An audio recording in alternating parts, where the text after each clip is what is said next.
Good afternoon, everyone. Welcome to Topic Time with Harrison Young. Would you believe it? This is another Zoom interview. I'm doing today. I have a gentleman down in Connecticut named ONeal. He was a last-minute fill-in, but I always say everything happens for a reason. And he's got a very long and interesting story to tell about senior affairs and whatnot, and acting and all kinds of cool stuff. But before we get to him, got to read these great underwriters, and then we will commence per usual. So we got Lynch's Towing, Auto, Cycle, and Truck Center in Brockton. One number for towing, one number for projects. We got UBG Airsoft in Bridgewater. We got Vape Solutions in East Bridgewater. We got Sweezy Fence Erectors in Whitman, LLC. We got Manny's Auto Repair in Taunton. We got Middleborough Barbering Company in Middleborough. We got Auto Town Auto Glass Installed Auto Body Repairs in Abington. We got John's Greenhouses and Florist Shop in Brockton. We got Britain Tire Service in Brockton. We got Easton Fitness right here in the Village Shops in Northeastern. We got Doggy Boutique, all breed professional grooming for dogs and cats, run by my great next door neighbor, Debbie Siddell in Brockton. We got Grant's Rental in Bridgewater. We got D&E Auto Body Collision Center in Bridgewater. We got MDI Auto Brokers and Repair in Whitman, home of the fully certified used car. We got the Gun Runner LLC in Middleborough, dedicated to your Second Amendment rights. And we got Joe's Diner in Taunton. I want to thank you guys very much. And on that note, I'll introduce this gentleman, Mr. Dana ONeal. He's he's a little older than myself. We discussed that this morning. He's done some acting, and evidently he was gotten to me or referred to me by a guest that I had on many years ago, as we both sort of came to the conclusion of this morning and when we talked. And so, Dana, I want to thank you for taking time out of your busy day to do my show today, this afternoon. And thank you so much for having me. This was sort of an unusual contact. I remember a friend of mine had been on your show, I'm going to say about 4 years ago. Remember who the friend and was? mentioned, to be honest with you, no. He was a fellow actor that had graduated from the program at John Casablanca, which I became an instructor. I teach acting there, I should say. Okay. And he was in my class, and he had come to your show. Okay, you don't remember his name? It's been I'm a senior, so I don't remember his name. I haven't seen him since then. But I just found it very unusual that you called today and needed to fill in, and that the things that go in. I believe in manifestation and affirmation very, very strongly. I just feel very strongly that this interview is important for somebody out there. It is certainly not about me, but it's about things that I can tell seniors and young people that I think it can help their lives, particularly if they want to be an actor. But I have accomplished a lot for someone my age, and I want to let senior citizens know that I'm proud to be a senior citizen, and I'm very proud to be called grandpa, and I'm very proud to know the things that I've accomplished. Just say in the last 12 months, the coronavirus has treated me very well as far as being able to still accomplish things, and giving me actually opportunities during that time period to accomplish some things that I really wanted to do in my life. As an example, I am in my 70s, and the last, I'm going to say 12 months, but I think I'll make it 15 months, I have landed the best job I've ever had in my life. Just to make, I work for the government, I work for the VA. I am a veteran. I was in the Air Force, I was in the Coast Guard, I was in the Navy. Wow. I retired after 22 years. And I was also a vet rep at Manchester Community College. But the things that I've accomplished in the last few months, again, I landed the job. I was able to help buy a house for my son. I landed many opportunities to audition in front of, I'm going to say, about 40 casting directors. Okay. I know acting. I've been in over 47 stage productions, and that was before stage productions, including I've been on Long Wharf and Hartford Station, a number of the local theaters, but mostly regional theater. And again, this is not about me. This is what anybody who puts their mind to it can accomplish. I was able to gain a new manager in theater from New York. The Screen Actors Guild, and I have a manager. It's called, actually, I can tell you the name. It's Serendipity Entertainment in New York that represents me, not as an agent, but as a manager. I was able to, I won some awards in what we call IMTA, which is the International Modeling and Talent Association. Really? All I'm saying is if anybody puts their mind to it and their soul and have the belief power that anything, I mean, really, literally anything is plausible. I agree with you. Okay, I'm hearing an echo when you're around. All right, that's fine. We'll work on that later. Okay, so do you still do acting now? I do. As a matter of fact, I just had one of the biggest accomplishments I've had again this year is I just did a film called Tuesday. It is not a full-length movie, Okay. but a very expensive movie with a producer, where I play a father with dementia, and I'm really affecting my son's marriage. Okay. I don't know if anybody here online knows the old TV show Boy Meets World. I do. Do you do? Yeah. The Yeah, old, it's in the 80s. yeah, the actor who played the older brother Eric, his real name is Will Friedle. I was a very big part in him getting his first agency when he was 13 years old. I help up and coming actors, male, female, young, old, get representation. That's what I've been doing. That's what I feel accomplished. I mean, I do a lot of acting myself. I did the movie Tuesday, which is coming out hopefully in October. I believe it's going to go to the New York Film Festival as many as other, competitions. I just had an audition today, or actually last night, for network TV. I can't, when it's this early in the stage, I can't name names, but It's pretty impressive. yeah, actually, probably can tell you the part because it's a real person that I would be playing. It would be Mr. Anheuser from Anheuser-Busch. I mean, I've done a lot of things. If you see TV on in Connecticut, Goodwin University has a nursing program, and I'm in the I'm the patient. But again, I want to say that anybody who wants to be an actor or one a young man that I coach, I'm a mentor for. His name is Anthony Lariano, a young man, 20-some years old. I mentor with him and a number of young men and women. And this is not to do with me because he did this prior to meeting me, but he's on the Boxing Hall of Fame, and he's an up and coming boxer, hopefully to be, and I believe that one day he will be a world champion. That's awesome. Yeah, and I have another young man named Randy and a girl named Krista that are excited about up and coming opportunities in acting.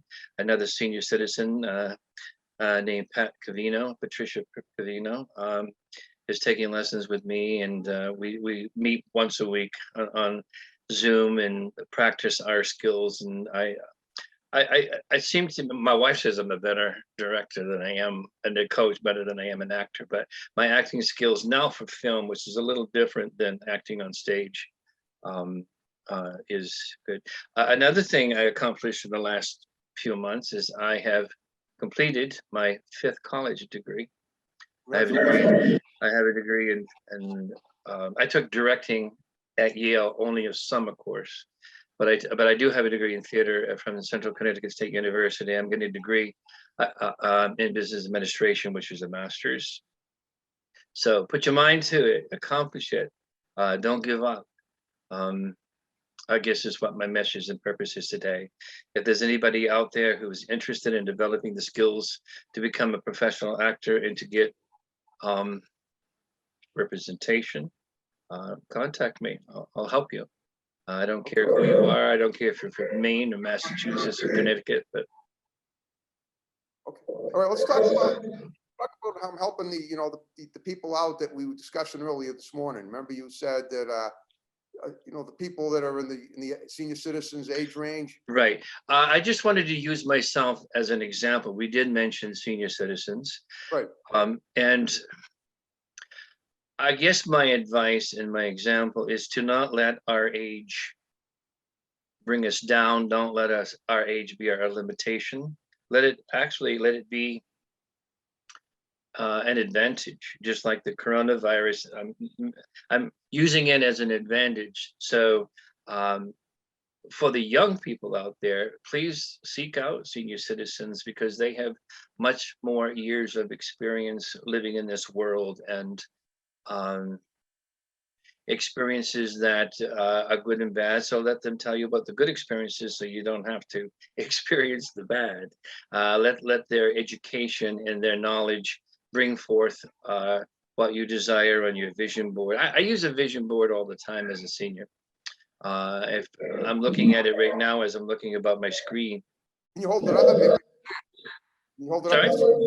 Hold up the vision board? I would probably unplug everything, but I can tell you what it is. All it is a whiteboard Okay, with printed out pictures from online. okay. There's pictures of many dollar bills, $100 bills. There's pictures of Chesterfield sofa that I want. As an example, there's a picture of a foxtail fern, which is a plant, which Okay. I wanted when I saw one in a store, and I really wanted one, so I put a huge one on my vision board. And then I saw one for sale, a very tiny one, at a plant store, and I bought it. And it's very slowly growing, but I wanted a bigger one. And lo and behold, I go to another store and there's one that's much bigger. When you, as seniors, when you want something, you really manifest it. Your thoughts create things. That's really the biggest thing I really wanted to express on the manifestation, but you have to believe it. If you want a cup of coffee and you got $5 in your pocket, you go buy the coffee, you manifested it, but you didn't realize that you did because there was nothing magnificent or magical about it. But if you want, you can manifest a house or a castle or a button in a castle. It takes the same amount of energy and the same amount of thought process to do that. But a lot of us, particularly as seniors, we don't think big enough. We don't think that we can do it, and we can. Even if you look at the Summer Olympics right now, we have an Olympian that is the oldest Olympian ever. She's in mid 40s and is competing with the 20-year-olds and the 18-year-olds and the 16-year-olds. So I also have a picture of an old English sheepdog puppy, and my son found one available for sale this week. I have a new wardrobe. I have the house that I'm manifesting, which I already have manifested, but my son is on the vision board and it's come true. And this is I just want to make a point. This is my 5th vision board, and everything on the previous 4 have come to pass. So I believe in the higher power. I believe in the process of finding the power of the things that you want to do and accomplish to be inside you and not outside you. What I'm saying is every human being listening to this show has the opportunity to be the person that they want to be, young or old. You are absolutely responsible for your health, your relationships, your financial status, your career, your educational level, and whatever you want it to be, it can be, believe me, because I'm an example of that. Okay. And so I always ask people, I ask them 2 questions. Mostly to senior citizens, and I ask the following 2 questions. And if you can find the relationship between those 2 questions and those 2 answers, you'll know the meaning of life. The first question is, who was the last person to make you angry? And so I'm going to ask you that question. Who's the last person to make you angry? You're asking me that? Yeah, I'm asking you that. Okay, let me think. Well, you know, Yeah, I'm a little psychic because I already know the answer, but being facetious, because the answer is true with everybody. The answer is yourself, because getting angry is a decision. Now, other mom, dad, husband, wife, teacher, boss can influence your decision, but getting angry or deciding to be angry is a decision. So if you can decide to be angry, you can also decide to be happy. Now, I want you to look at your eyeglasses. What were your eyeglasses before they were eyeglasses? I see. And the answer is the same as with your necktie. And this is the other question that if you relate the 2, you'll know the meaning of life. And the answer is everything, even you, before it was manifested, it became into the physical liability, not liability, the physical creation that it is, was a thought. everything that you see in your room, your green background, everything was a thought, a creation, an idea, or ideas, plural, of course. There had to be a person to think about how to do the lenses and the screws in the frame itself. But all I'm saying is everything that is created. I didn't hear you. Don't forget the person who badged me the big man move at Lens Crafters. That's Well, Lens Crafted, that corporation was a thought. of But course. you're absolutely right. But when you get down to the middle, everything was a thought, or of course, plural. But my whole point You're is, philosophical, without a doubt. You got to go. I mean, I always think like that too. Like everything manifested itself from something else, and it's almost like the process of time in an hourglass going around and around like a spiral. And life is a cycle, a series of life cycles. is a cycle, but that cycle is created by thought. I think the beginning of the universe was a thought. So, Question about it. Yeah. I'm sorry. Yeah. Good. I like the philosophical stuff you got. That's pretty cool. Yeah. But it's because I believe that I can have a 6th college degree and a 9th college degree, or why do you want so many? it's not as I'm not desiring 10 college degrees. I'm desiring to learn. Okay. I've been accepted at law school. Again, I'm in my 70s. I probably won't go. If I do, I mean, I'm earning a master's degree as we speak. When I get done on this show tonight, I'm going to be doing some homework, and it's for another master's degree, which I do not need, and I will never ever use it, other than the fact that I know that I personally have the accomplishment, and knowing that I have gained knowledge about computers and accounting that I wouldn't have. I also take oboe lessons. I also take piano lessons. I also, on my own, study a course that I had in high school. I have an old Greg shorthand textbook, and I take Greg shorthand. I'm up to 200 words a minute. I'm never going to be somebody's secretary to use that, but I use it at my nightstand when I'm thinking about writing a book, which I am, about me. I have it on my nightstand, so when I want to wake up and really write something quick that I have dreamt about, it will be there for me in the morning, and I can do it in shorthand. I can type over 100 words a minute. Wow. I will. Sometimes I tell people some of the things that I've accomplished, or some of the jobs that I've had, and I say I've done this. I was in the Air Force. I was in the Coast Guard. I worked for the government. I worked for the college. And at a certain point, they say, "Oh, this old guy is lying. He has dementia," but it's all true. And if you don't want to believe it, that's okay. I will tell you, at one time in my life, when I was in the Air Force, I had a responsibility of communications on Air Force One with President Nixon.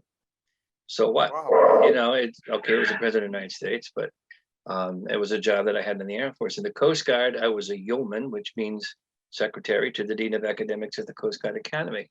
And while in the Navy, I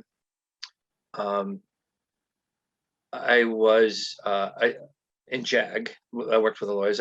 In civilian terms, I was a paralegal because I have a degree in paralegalism, but I was what they call a legalman, and I work, basically in the legal field today. You ever rap with Henry Kissinger? The former secretary. He was on the airplane at one time. I was stationed near the American Embassy in London, and I was stationed at the Royal Air Force Base, Mildenhall, England, Suffolk County, and that's where Air Force One would land for war games. Yeah. I mean, I remember the administration. I was a kid. I was a teenager when he was in office. And I was actually 25 because I remember. I know. That's when I got married, and by the way, talking about accomplishments, I had a 48th wedding anniversary this past week. So congratulations. Yeah, I had 2 children. I have 3 grandchildren. What was the anniversary? What was the date? July 27th. Okay. So July 27th, 1973. My daughter was born in 74, so it was 73. So 1973. Yeah, 73. So yeah, and that right, because that will make it 48. So we're married on a Friday. Seems it was a Saturday. I don't remember, but it was a Friday. But that's cool. Wow, good for you. Yeah. Okay, 48 years. Well, so how many, what's your family like? You must have like a lot of how many grandchildren do you have now? I have just three. I have three grandkids. Cool. I have a 19-year-old and a 7 and an 8-year-old. My daughter had joined the Air Force and met someone, and then she remarried and had two other children. My youngest grandchild is a little what I call my miracle baby. She was born less than a pound. Wow. My daughter was only 4 months pregnant. She fell down the basement stairs, and my granddaughter was born. She was in an incubator almost a year. I think it was like 10 months. She's actually born like an ounce over 1 pound, and then she lost weight. So at one time she was less than a pound, but now she's a healthy, very healthy little girl, and doing very, very well.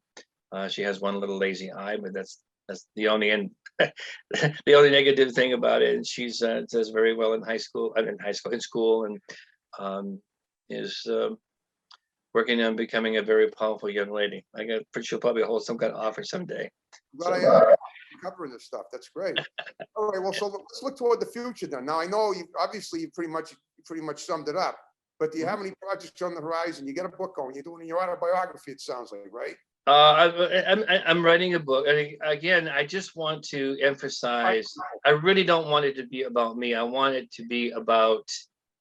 I want to be an example, not just for seniors, but also for young people as well. Okay. And if I know I could count on like 5 young people here right now that would come in and give a testimony of what we've done together as far as accomplishments are concerned. But as far as my future, and maybe you can have me on your show again sometime in a couple of years. But this is what my plan is in my 70s. I plan on being on national TV. My agency sends me out for many judge parts.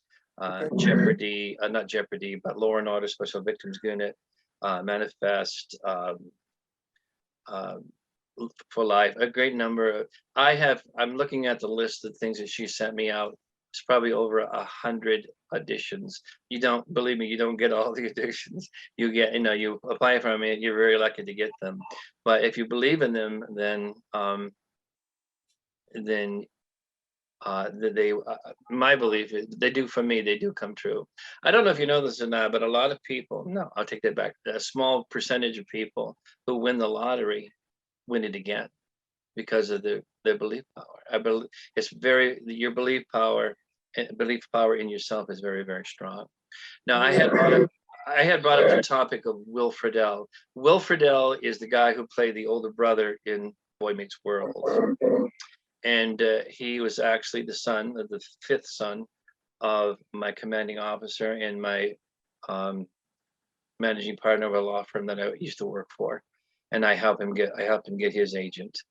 I want to tell you how he, not by me, even though I guided him, he did it himself. One day, mom and dad are both lawyers. I think his mom was an attorney for the state of Connecticut. But to make a long story short, one evening, again, he says, Mom and Dad, I really need an acting agent. And sure, okay, we'll do that. Never happened. So one Friday night, because they had a little office of their own in their home with typewriters, computers, faxes, whatever, photocopiers. He says, when they went to bed, he says, I know it went in on one ear and out the other. So what I want to do is I need to convince them that I need an agent. And this is when he manifested it through this process. So what he did is he went to the office and typed the word agent with an exclamation point, a great big 8.5, 11, and he printed it out and he scotch taped it in the inside of their bedroom door before he went to bed. So when they get up in the morning, they're going to see that sign and they're going to help me get an agent. And when he left, he says, that's not good enough. So we printed out like 5 more copies of the word agent. They put it in the hallway. And he started to go to bed. He said, that's not good enough. So he took a couple of reams of paper. And he all night long, he wallpapered the living room and the kitchen and his bedroom because all this time he's manifesting the word agent. He's really manifesting it himself. And the bottom line is he got an agent. I told his father, Gary Friedel, bring Will in, pretend that I am an agent, and we'll audition. I said, you got to have a Shakespeare monologue and a comedy and drama. He was well prepared, and he had already been at Hartford Stage. I'm talking a kid 13, but now he had landed a prime time sitcom that lasted, I think, 12 years, and they pay thousands of dollars per episode, and he should be a very rich guy now. I know he's living in California working for Walt Disney. So, but anyway, and again, to tell you about that, and I'll try to sum this up the best I can. That day that Will came into the law firm to audition, he didn't have a resume. He didn't have an idea of who to send that to. And this is, again, is a lesson for everybody on the manifestation if you want to be an actor or be anything, actually, or a doctor, lawyer, Indian chief. So what I did was I sent him in and I said, do you have a resume? We created a resume. We took a photo of him, a very bad photo. It was a very bad resume because he didn't have anything to put on it other than Harvard Stage, and a very bad photo. But that week before, Backstage is a newspaper that comes out for actors, and I usually have an audition on a Friday, but this particular week it was on a Thursday. And on the streets of New York, you can buy this Backstage on Thursday. And each week out of 52 weeks, there's always a major topic in those newspapers. And this particular week, it was agents that represent kids. And I happened not to leave it on the train, but I brought it home with me. And then I brought it at the office on Friday and I left it there. So it happened to be just there available for Will. And it's like pages and pages. And I just pointed to one. We sent one picture and one resume to Gold Star Agencies for Children. And that was around Halloween, and between Christmas and New Year's, they picked them up. And that following week, I went to the movies and I saw Will with a microphone at age 13, interviewing all the Academy Award nominees at the Academy Awards. So, I mean, all I'm saying is, if you want it, believe it. If you need help, let me know. But I can help you get representation. I can help you improve your acting skills, your paralegal skills. But I will tell you now, the power of being to do what you want, to become that star, or being the co-star, or just do extra work is within you. Okay, we get down to the final 5 minutes though. So that sounds great. So what we're going to do is we're going to put all that information in the graphics that, so people can contact you. Okay. All right. So I just want you to know you did a great job with me tonight. When we finish the show, I'd like you to, if it's okay, we hang around so we can take some pictures for Facebook. Of course, sure. Okay. Yeah. Well, if you had a good time with me, please, spread the word about Topic Time. I get a lot of guests through word of mouth. I got you through word of mouth. And then that's it. So you ready to wrap the show up the way we began it with my music? Absolutely. Please. Yeah. Okay, folks. Thanks for watching Topic Time. See you next time. More great episodes to follow. Have a good one. Bye-bye.